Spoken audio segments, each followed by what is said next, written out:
Sebastián, te damos Bien, la palabra para que puedas iniciar y muchas muy gracias, bien. Dani. En primer lugar, agradecerles a las autoridades de la universidad, al equipo docente, a, a la casa de estudios, de haber contado o haberme invitado a estar unos momentos con usted y decir algunas cuestiones, pero más que todo esto lo que quiero es acentuar lo que dijiste al principio cuando hiciste la presentación, María Pía, que es esa cosa humana que se entrevé en este grupo que ha ido diciendo diciendo sus conocimientos, compartiendo sus inquietudes. La verdad que me ha hecho sentir sumamente ameno y enriquecido desde ya, y entonces espero continuar ese camino de aporte, otra vez, como dijo el rector cuando arrancamos, humanístico. Si me permiten, yo voy a abrir una pequeña presentación. Brevemente, el intento de lo que voy a compartir es, en este marco de la conversión ecológica integral, la cual ha sido suficientemente explicada en el primer bloque, hablar un poquito o tender o intentar hacer un ejercicio de tender algunos puentes entre los fundamentos de la encíclica Laudato Si y aquellos fundamentos de lo que hoy la Organización de las Naciones Unidas, en sus distintas resoluciones, llama la jurisprudencia de la Tierra. A donde hay enfoques comunes, a donde hay un encuentro, un hermanamiento de los fundamentos, para entender un poco que, para entender más bien la importancia que tiene la encíclica en los tiempos que corren. Entonces, el primer postulado es que existe una confluencia en los fundamentos, entre los fundamentos del derecho ambiental y la teología que está impresa para la conversión ecológica en Laudato Si. Hacer una suerte o intentar ir rápidamente, cabalgar una revisión somera de los principios, de los principales enfoques del derecho internacional y nacional del medio ambiente, en referencia a los planteos de la encíclica Laudato Si, y por final tratar de capturar algunas identidades argumentativas, si se me permite la expresión, entre los postulados de lo que hoy sería la posición más robusta e internacionalista, que es llamarle el objetivo de una búsqueda del estado ecológico del derecho, y lo que ya mis anteriores compañeros han explicado perfectamente, que es los ribetes de lo que el Papa Francisco nos invita a reflexionar como una ecología integral. Bien, el primer postulado entonces, desde el punto de vista del derecho, es entender que estamos tras la búsqueda de conformar un estado ecológico de derecho. Ustedes observan la primera filmina, dice que la Asamblea General de las Naciones Unidas intenta construir un estado ecológico de derecho, que dicho muy simplemente, y voy a tratar siempre de mantener este tipo de exposición llana y simple, de encuentro discursivo, si se quiere, entre las dos miradas, o los dos enfoques que acá se comparten y que se encuentran. La idea es consolidar un diálogo y una construcción de enfoques holísticos e integrados del desarrollo. Es decir, aquellas tres famosas dimensiones económica, social y ecológica se encuentren para orientar toda conducta humana en una armonía con la naturaleza. Y esto lo dice una reciente resolución de la Asamblea General de la ONU, es una resolución, perdón, que logró publicidad ahora en tiempo de pandemia, o sea que es sumamente actual. Por otra parte, ya dijeron quienes me precedieron, en que una ecología integral incorpora claramente las disposiciones, las dimensiones, humanas y sociales, y que, como dijo la palabra mágica en un principio, Marta, todo está conectado. La naturaleza yace en la esencia misma de lo humano, dice Laudato, y invita a construir una ecología que nos permita sanar todo lo que hemos destruido. Ahí se ve como primer gran panel, lo que dijo el rector al principio, una ecología humanista por una parte, y por otro lado una ecología de tipo holística, de tipo integral. Es decir, hay y lo voy a tratar de plantear algunas veces más, hay una suerte de pequeña diferenciación de enfoque, pero hay identidades que son mucho superadoras de estas pequeñas diferencias ideológicas, si me permiten la expresión. En segundo lugar, otro de los elementos que también mis compañeros trataron es la relación que intento trazar acá entre lo que denomina el mundo científico hoy como antropoceno, esta nueva era geológica que habría nacido, algunos lo llevan hasta la revolución industrial, otros dicen que es mucho más reciente con la advertencia del cambio climático, pero en definitiva esta situación, sobre todo expuesta por el premio Nobel Paul Crutzen en el año 2000, que nos indica que hay algunas fronteras esenciales que hacen posible la vida, como el cambio climático, la presencia de biodiversidad, las aguas no contaminadas, etc. Él dice que hay 9 fronteras, muchas de ellas ya por los distintos estudios que ha hecho Naciones Unidas hemos traspasado estos límites, y eso es lo preocupante. Y por otro lado, el planteo en similares condiciones, es decir, encontrando desde otro lugar, observando lo que denomina Laudato un paradigma tecnocrático dominante, explica de la misma manera esta raíz, esta iniciación de los problemas de crisis que hoy estamos sobrellevando en el actuar humano.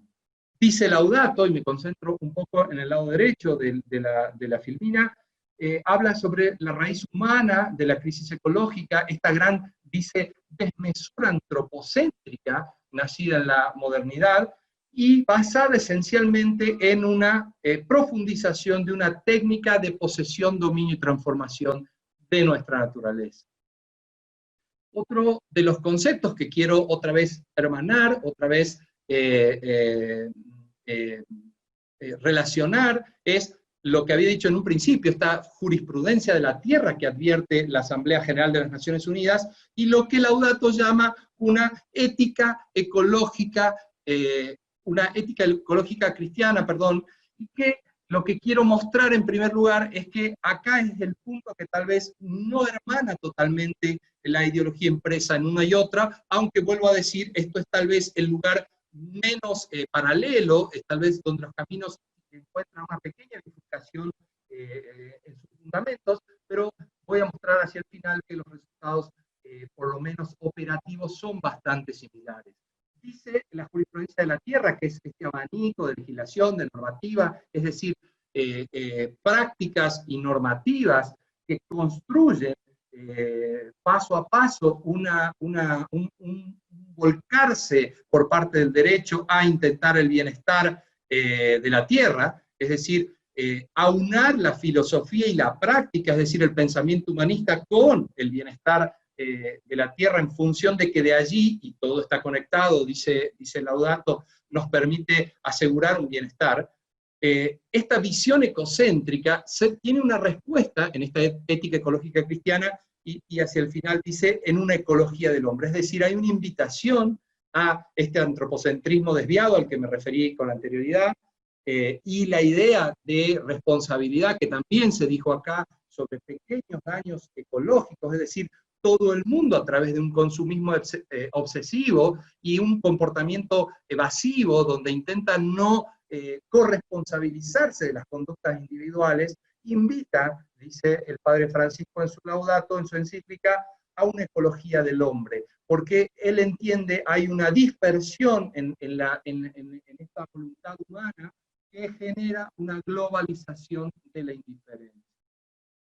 Otro de los puntos que me interesa compartir es este vínculo entre los derechos de la naturaleza y una ética ahora ya no individual, sino social ecológica. Y estos derechos de la naturaleza aparecen en la opinión consultiva 23 del 17 de la Corte Interamericana, es decir, una resolución muy reciente donde la Corte Interamericana hace todo un gran planteo respecto a cómo se formula y se identifica encíclica un derecho ambiental, si se quiere, de raíz interamericano. Y allí hace una suerte de diferenciaciones, y lo primero que enfoca es que hay un derecho autónomo al ambiente. Y dice que este derecho autónomo es un derecho que nos permite, operativamente hablando, jurídicamente hablando, proteger componentes del medio ambiente, tales como bosques, ríos, mares, como intereses jurídicos en sí mismos. Otra vez sigo insistiendo con que este es un pequeño punto de bifurcación y la conceptualización de cuál es el fundamento para después encontrarse los modelos de respuesta, pero cuáles son sus fundamentos. Y paso al otro punto, es decir, a la mirada de la encíclica Laudato. No necesariamente dice esta ética social ecológica, necesariamente debe dar paso, este revelarse de la crisis no debe dar paso a un biocentrismo. Pero sí, la respuesta, dice la encíclica, está en el bien común. Está en la idea de bien común, en la idea de bien colectivo, en la idea de patrimonio de la humanidad, de responsabilidad de la sociedad. Incluso hace un acercamiento muy interesante a una visión, yo diría más de una ético-política, y en ella de manera especial enfoca el Estado, porque dice que de estos bienes comunes, sobre estos bienes comunes, el Estado tiene sobre sí una obligación de defenderlo y de promoverlo.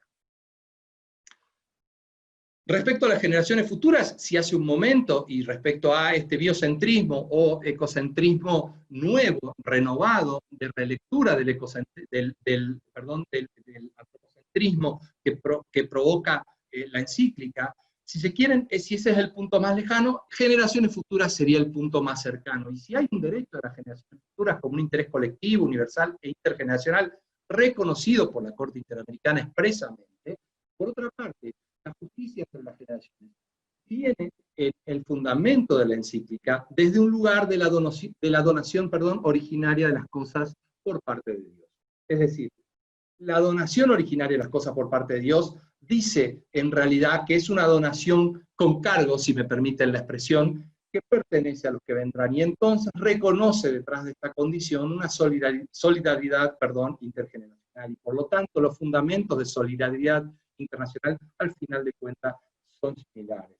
La protección de los animales no humanos, fíjense que el concepto es bastante cercano, porque en tanto la resolución de la Asamblea General de las Naciones Unidas del año 2020, es decir, de hace un par de meses, dice que el primer reconocimiento de los derechos de la naturaleza consiste en admitir que los seres sensibles no son bienes, y esto es como una formulación, si se quiere, a la convicción y al entendimiento de la humanidad respecto a la relación con el resto, los seres sensibles no humanos. Y fíjense que en Laudato se habla de una comunión de los seres vivos, y siguiendo a ideas de San Francisco de Asís se habla de rechazar todo dominio despótico y irresponsable del ser humano sobre las demás criaturas. Dice que esto es contrario a la dignidad humana, es decir, es el mismo enfoque de hacerle al ser humano entender que el universo consiste en definitiva, convivir con un administrador responsable de la relación entre las distintas especies sensibles. Estoy mirando y estoy a un minuto de terminar, voy a intentar dar un cierre. Hay, por el contrario, sí un punto de total hermanamiento entre los argumentos cuando hablamos del derecho humano a un medio ambiente sin riesgos, limpio y saludable. Este es el concepto más fuerte, si se quiere, del derecho humano al ambiente. Y este está en el artículo 11 del Protocolo de San Salvador, y fíjense que no está en otro tipo de texto internacional de reconocimiento de derechos humanos, sino justamente en ese, donde se reconocen en el sistema interamericano los derechos económicos, sociales y culturales. La posición y el tipo de reconocimiento al que se llega en este espacio de derechos humanos sociales tiene mucho que ver con el concepto en que el sistema interamericano está asumiendo el derecho ambiental. Por otra parte, y por supuesto, hay desde el lugar de la encíclica una idea de justicia social cristiana, donde el ambiente social, dice, también tiene sus heridas, y por lo tanto, los distintos problemas terminan repercutiendo en la comunidad de los seres humanos. Hay otro punto que es muy interesante, porque por una parte, el reciente, no lleva más de 2 semanas, reconocido Acuerdo de Escazú en la República Argentina, que lo acaba de ratificar y que es un acuerdo que busca esencialmente asegurar los derechos ambientales de acceso o procedimentales, que básicamente en ese acuerdo que han firmado 20 y tantas naciones de las 30 y tantas que conforman nuestra subregión, desde el Caribe hasta Argentina, y que tiene que ver con asegurar los derechos de la información, de la participación en toma de decisiones y a un recurso efectivo, del punto de vista del aseguramiento de buenas políticas públicas ambientales, también dice lo mismo Laudato. Dice que los ciudadanos deben controlar el poder político, y por lo tanto tampoco es posible controlar los daños si no hay buenas políticas, si no hay una sana política, dice Laudato. Y por lo tanto, y esto es un llamado que ya hizo Daniel hace un momento, hay una especie de evocación a la necesidad de una educación ambiental que abra, y esta es una idea muy interesante en Laudato, una ciudadanía ecológica. La idea de trascendencia de lo natural está tanto de un lado como del otro. Fíjense, y lo ha hablado en un principio la doctora Palacios, tierra, Pachamama, Gaia, Gala, como si nos hubiéramos puesto de acuerdo prácticamente, naturaleza, gran madre, que tiene un tanto de identidad de trascendencia o de gran acumulador de energía, como hablaba Michael al principio, con nuestra casa común. Y fíjense que Naciones Unidas, en la Asamblea General, ha reconocido, por ejemplo, el Día Internacional de la Madre Tierra, y también ha reconocido en la Carta de la Naturaleza que la Madre Tierra es un ente que puede tener derechos. Y por lo tanto, y ya hablando de la encíclica, en la unificación de eso trascendente que tiene que ver con el amor de Dios como móvil fundamental de todo lo creado, la interdependencia, es decir, el todo conectado, otra vez indica las mismas ideas. Los bienes comunes, Argentina en el año 2015 ha reformado su Código Civil, y en esa reforma del Código Civil ha encontrado bienes que salen de la esfera de lo privado y que tienen que ver con una regulación pública y que tienen que ver con límites para el ejercicio de los derechos individuales. Allí en la presentación se ven los artículos, por ejemplo, el 240, el 14 y el 241, entre algunos otros como el 10, etc. Por otro lado, habla la encíclica de los bienes de la creación, y otra vez hace esta idea de bienes comunes. Y fíjense que lo hace con una espectacularidad, por lo menos argumental, muy interesante y muy movilizante, sería la palabra, donde dice que la tierra con sus frutos pertenecen a todo el pueblo. Y esto es una idea muy consustancial con el pensar bienes comunes. Ha llegado la hora de aceptar, dice Francisco, que es necesario un cierto decrecimiento, y la obligación de decrecer recae no ya en mecanismo de mercado que busca la utilidad, la eficiencia, sino en la capacidad de los estados de defender y promover adecuadamente la protección. Y esta sí, y acá cierro, es la última presentación y también ha sido motivo de preguntas después. Hay una idea de la conceptualización del ecocidio desde el punto de vista no cristiano que está creciendo. Y esta idea, y ahí ven una definición muy simple del diccionario de la Real Academia Española, que significa la destrucción del medio ambiente, en especial de forma intencional. Y hay otro tipo de definiciones que quieren ir un poquito más allá y que habla de esta pérdida o daño o destrucción de los ecosistemas de un territorio dado, pero que tienen repercusión en el disfrute pacífico de los habitantes, es decir, está pensando en esa intervinculación de la que se ha hablado en el primer bloque esencialmente, esa intervinculación entre lo que nos rodea y la posibilitación de la vida. Finalmente, hay una discusión en esta jurisprudencia de la tierra, si me permiten la ampliación, entre incluir o no los crímenes más graves para la trascendencia de la comunidad internacional en, por ejemplo, el Estatuto de Roma, como un crimen a la paz. Y esto mismo, y en términos textuales de Laudato Si, se habla de un pecado ecológico, revelando Francisco que allí hay un crimen con la naturaleza, pero también un crimen contra nosotros mismos, además de un pecado de Dios. ¿Qué reflexión, qué cierre puedo darle a esto? En primer lugar, quisiera decirles con palabras textuales de Laudato Si, que no hay dos crisis separadas. Hay una crisis ambiental y hay una crisis social. Y si no, una sola y compleja crisis, dice Laudato, socioambiental.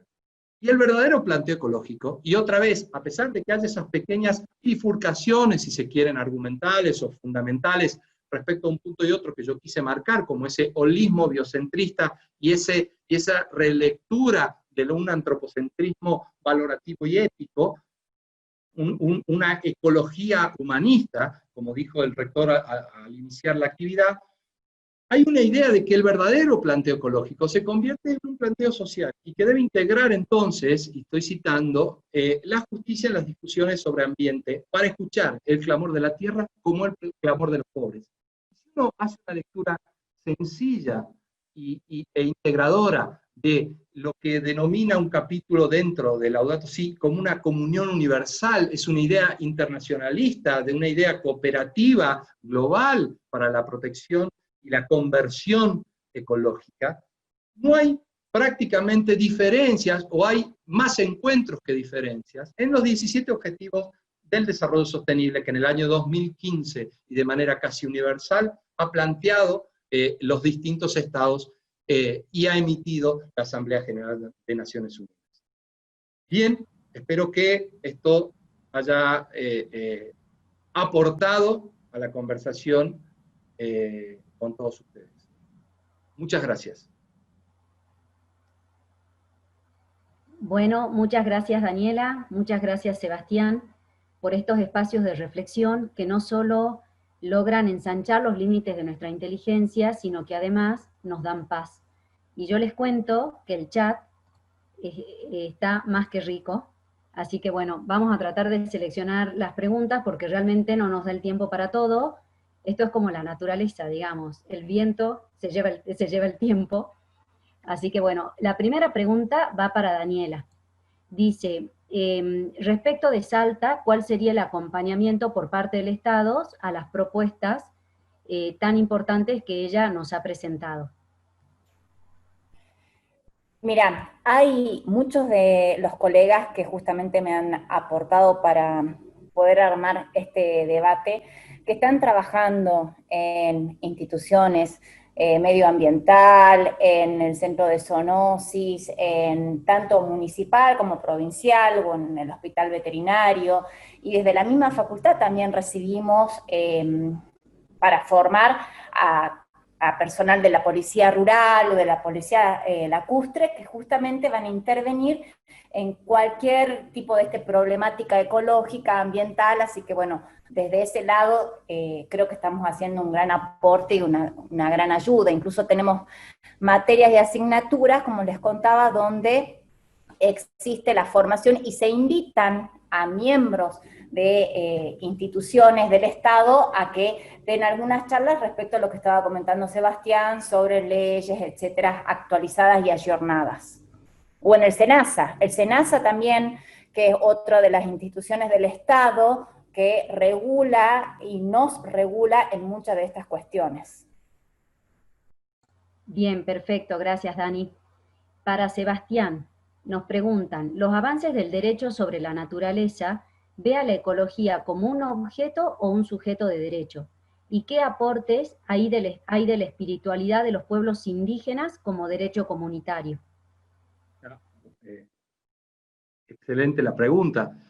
Bueno, si fui claro y se entendió, si no retomo, algo de esto intenté muy rápidamente explicar, porque la mirada, digamos, el lenguaje estricto de derechos y los fundamentos que yo encontré en estos distintos textos que traté de ofrecer sobre la jurisprudencia de la tierra, de lo que están hablando seguramente es de una espiritualidad. El tema es de ese enfoque de la espiritualidad. Y hay una construcción diferente en algunas sentencias y en la encíclica que tienen que ver con dónde colocan la mirada de esa espiritualidad o de ese reconocimiento o en esto que yo llamaba un holismo ecológico de la naturaleza. Esta otra mirada, esta era una mirada de la Corte Interamericana, esta otra mirada de la Asamblea General de las Naciones Unidas, donde empieza a darle un espacio a esta espiritualidad diferente de la cosmovisión de las comunidades, sobre todo andinas, respecto a la Pachamama puntualmente, que tiene un reconocimiento mucho mucho más fuerte dentro de estas resoluciones de la Asamblea, pero por otro lado no deja de tener alguna idea o alguna noción similar, el concepto de entender esto del mundo creado, con esta deidad creadora, seguramente Michael pudiera explicarlo un tanto mejor que yo, por esta deidad creadora que se encuentra en todas las cosas. Entonces, la idea de espiritualidad es una idea motora para el empuje, para la atracción del paradigma y de las ideas, muy interesante. Yo pienso que, en primer lugar, lo tomo con absoluta apertura. Todas son formas válidas, en tanto las manifestaciones de protección son muy similares. Hay una tendencia, si se quiere, de los tribunales actuales, por ejemplo, la Corte Constitucional Colombiana, por ejemplo, la Corte Suprema Ecuatoriana, por ejemplo, la Corte Argentina, con algún principio de coqueteo doctrinal en fallos sobre ríos y fallos sobre zonas de esteros y humedales en la región entrerriana, es decir, mesopotámica. Hay algunas ideas de empezar a conceptualizar espacios naturales integrales con la noción de personalidad jurídica. Yo insisto, esto es una construcción jurídica en gran parte, pero mucho tiene que ver, y por eso esta idea de la Carta de la Naturaleza que yo trataba de demostrar, mucho tiene que ver este concepto de que hay una entidad detrás, ¿no? Que hay algo trascendente detrás, que hay una relación de trascendencia e intervinculación, un todo está conectado detrás. Y me parece que eso juega al momento de argumentar de los operadores jurídicos, tanto los que hacen sus propuestas como los decisionismos o los decisionistas en distintos lugares de resolución jurisprudencial. Entonces, a mí me parece que ahí está como flotando esta idea y que hay más comunión que diferencias. Por lo menos es lo que entreveo y me parece claro. Bien, muchas gracias Sebastián por ampliarnos. Hay otra pregunta para Daniela. Daniela habló de la salud del hombre, que nosotros entendemos que es tanto física como espiritual. ¿Cuál sería el camino hacia esa conversión ecológica de la cual ella hablaba? Porque la salud, si bien nosotros los médicos veterinarios no podemos hacer un tratamiento de una enfermedad, sea mental, espiritual, psicológica, conductual, no lo podemos hacer, pero muchas veces parte de las terapias que se hacen es gracias o a la presencia de una mascota en la casa, por ejemplo, o a una buena alimentación, por ejemplo, o a un asesoramiento en general de salud pública, ¿sí? Entonces, muchas veces la gente no sabe o desconoce que el perro que va a la plaza y defeca en la plaza tiene parásitos y esos parásitos pueden ser consumidos por el nenito que está jugando en la plaza. Entonces, es nuestra función como médicos veterinarios, primero, desparasitar ese perrito para que no tenga esos parásitos. Y segundo, educar y colaborar en la salud de ese niño o de los miembros de la familia. Por ejemplo, te doy una cosa muy sencilla, ¿sí? Entonces, de esa manera, en cuanto a lo físico, se colabora. Y en cuanto a lo mental también, se conoce y se sabe que muchas de las enfermedades del ser humano están muy relacionadas con su sistema endocrino, mental, espiritual. Entonces, muchas veces una mascota o la atención o el tener a alguien a su cuidado, ¿sí? Gatito, perrito, lo que sea, colabora en ese estado general de salud o de no enfermedad, como vos quieras llamarlo. Claro, perfecto. Bien, otra pregunta para Sebastián. Yo les prometo a todos los que escribieron por el chat que las preguntas se las vamos a pasar a los disertantes, porque seguramente la respuesta de estas preguntas va a ser objeto de futuras intervenciones y futuras disertaciones, ¿sí? O que les va, digamos, a abrir la imaginación para poder hablar de estos temas, pero lamentablemente no podemos hoy leer todas. Tenemos una pregunta para Sebastián que dice, pensando en la situación de Salta, donde hay mucho desmonte ilegal, perdón, es que ahí me entró otra, ¿dónde estoy? Dice, pensando en la situación de Salta, donde hay mucho desmonte ilegal, uno tiene la sensación que a veces el derecho llega, pero llega tarde, cuando el daño se haya consumado. ¿Existe alguna herramienta preventiva o la vía es el amparo? ¿Se puede invocar un derecho ecológico vulnerado como fundamento? En primer lugar, si hay un espacio que está protegido fuertemente por el derecho argentino, son los bosques. Estos ecosistemas, los ecosistemas de bosques nativos, por ejemplo, son tremendamente protegidos. Y hay una norma, yo voy a hablar del principio de prevención, pero déjenme contarles que hay una norma en la ley 26331, que es la ley de bosques nativos, es su artículo 40 específicamente, que determina que, por ejemplo, el desmonte, la degradación o incluso la provocación de incendios, ¿no? Para lo que se busca con un espíritu, como dice, desmedido, como dice la encíclica, para cambiar los usos de suelo, son usos no permitidos que obligan a mantener los estatus de protección. Es decir, un bosque quemado ya no es más, no deja de ser intelectualmente un bosque y pasa a ser un espacio para, por ejemplo, cultivo o actividad agropecuaria intensiva, sino que mantiene su estatus de bosque. Hay un bosque ficto ahí. Y hay una obligación, y esta es la idea de bien común que está clara y muy fuerte como obligación estatal, incluso en la encíclica Laudato, de recuperar aquello, inclusive a costa y cargo del propio Estado, y luego repetir en algún particular que eventualmente haya llevado adelante esta actividad ecocida. Amén de eso, todo el derecho ambiental está nutrido de dos principios que son absolutamente esenciales. Uno es el principio de prevención y otro es el principio de precaución. El principio de prevención puntualmente abre muchísimas formas procedimentales y de reclamación de anticipación del daño. El propio Código Civil, que acaba de ser reformado en el 2015 y que está hace muy poco en vigencia, en el artículo 17.010 más o menos, o 17.011 en adelante, regula toda una acción preventiva que tiene que ver específicamente con la evitación del daño y ni aún máxime si está vinculado otra vez a esta idea y noción que está en el Código de Bienes Comunes, para intervenir cualquier tipo de acción. Incluso que esta acción estuviera abarcada en una, llamémosle, irregularidad no evidente.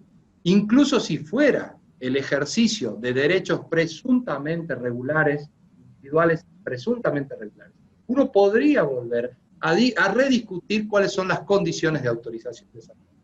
Es decir, la impronta, para cerrar esta idea, la impronta preventiva es sumamente fuerte. Y hay herramientas como, por ejemplo, esta de la acción preventiva del Código Civil, para no ir más allá. Bueno, muchísimas gracias. Gracias a todos. Si supieran, este chat explota. Lamentablemente este webinar ya va llegando a su fin y bueno, muchas gracias. Prometemos repetirlo. Ahora, gracias Sebastián, gracias Daniela. Gracias a ustedes. Con sabor a poco, Muchas nos gracias. hubiera gustado mucho más, tanto en el primer panel como en el segundo. Pero le damos la palabra al vicerrector de formación, al padre Cristian Gallardo, para que pueda hacer el cierre de estas jornadas. ¿Qué es el hombre?, se preguntaba San Ireneo de Lyon. Es un pecador perdonado, o más bien, un agraciado en Cristo. Al unirse en cierto modo a todos y todo el hombre, al unirse para siempre a cada uno de nosotros, Jesús de Nazaret nos revela nuestra identidad en relación al prójimo, desde dentro, ya que cuando Dios nos creaba lo hacía contemplando a su Hijo en el bello decir de los santos padres. En Cristo toda la creación es graciada, es decir, nacimos desde el amor del Padre y nuestra existencia es peregrinar hacia su encuentro. La conversión ecológica será en primer lugar apertura personal al don del Espíritu Comunión, que nos recrea constantemente con la fuerza de su amor y nos recuerda que somos hermanos en una misma casa común y nos compromete a ser promotores de humanidad.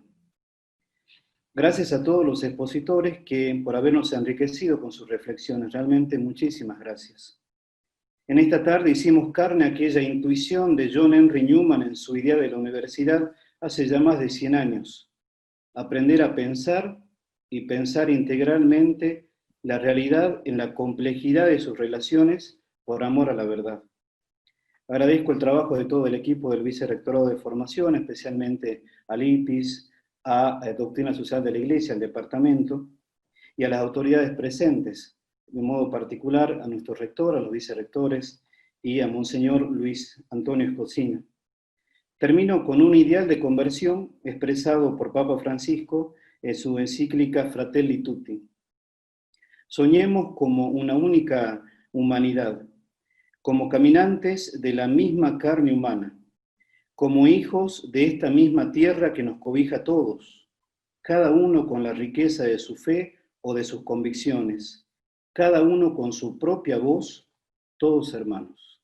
Muchísimas gracias, realmente ha sido un gusto y un placer poder compartir esto, y de corazón a los expositores, muchísimas gracias. Ha sido una hermosa tarde donde hemos experimentado nuestro compromiso de ser hermanos y sobre todo para poder estar al servicio de lo que el Señor nos ha regalado, como es la creación. Así que muchísimas gracias, que el Señor los bendiga, que Santa Teresa de Ávila, que vamos a celebrar dentro de unos días, que es la patrona de la universidad, también los asista y los bendiga abundantemente. Muchas gracias. Muchas gracias a todos. Simplemente unos avisos para cerrar, que pueden prolongar el interés de estas jornadas. Los próximos 15 y 16 de octubre, la jornada de jóvenes de la Red de Universidades para el Cuidado de la Casa Común, a quienes agradecemos que nos acompañan y apoyan. Y también los miércoles 14, 21 y 28 de octubre, los conversatorios en preparación al Congreso Laudato Si', que va a tener lugar en mayo del 2021, organizado por el Consejo Interuniversitario Nacional, en conjunto con el Consejo de Rectores de Universidades Privadas y la Conferencia Episcopal Argentina. Bueno, como para también señalar otros ámbitos donde podemos seguir conversando y pensando estas cosas, y por supuesto, seguramente en un casal nos podremos volver a encontrar pronto. Muchas gracias a todos.